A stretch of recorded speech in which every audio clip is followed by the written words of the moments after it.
బంగాళాఖాతంలో అల్పపీడనం కొనసాగుతోంది. ఉమ్మడి చిత్తూరు జిల్లాపై అల్పపీడనం తీవ్ర ప్రభావం చూపిస్తోంది. తిరుపతి జిల్లాలో భారీ వర్షాలు కురుస్తున్నాయి. వాగులు వంకలు పొంగి పొర్లుతున్నాయి. తిరుపతి, తిరుమలతో పాటు చుట్టుపక్కల ప్రాంతాల్లో ఎడతెరిపిలేని వర్షం కురుస్తోంది. శ్రీకాళహస్తి, రేణిగుంట, ఏర్పేడు మండలాల్లో వాగులు ఉధృతంగా ప్రవహిస్తుండటంతో పలు గ్రామాలకు రాకపోకలు నిలిచిపోయాయి. గత నెలలో ఫెయింజల్ తుఫాన్ ప్రభావంతో అపార నష్టం జరిగింది. ఇప్పుడు మరోసారి భారీ వర్షాలు కురుస్తుండటంతో పలు పంటల రైతులు ఆందోళన చెందుతున్నారు. కేబీపురం మండలం కాలంగి రిజర్వాయర్కు భారీగా వరద నీరు చేరటంతో 6 గేట్లు ఎత్తి దిగువకు నీటిని విడుదల చేశారు అధికారులు.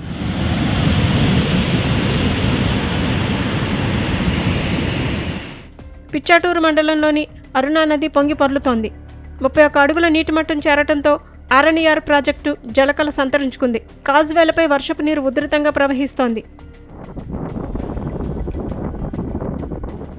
చెన్నై కాళహస్తి రహదారిలో రాకపోకలు నిలిచిపోయాయి. మరోవైపు అల్పపీడనం ప్రభావంతో ఏపీలోని పలు ప్రాంతాల్లో భారీ వర్షాలు కురుస్తున్నాయి. ఉమ్మడి నెల్లూరు జిల్లా వ్యాప్తంగా భారీ వర్షాలు పడుతున్నాయి. ప్రధానంగా నెల్లూరు, గూడూరు, సూళ్లూరుపేట, కావలి వ్యాప్తంగా భారీ వర్షాలు కురుస్తున్నాయి. స్వర్ణముఖి బ్యారేజ్కు వరద నీరు భారీగా చేరుతోంది.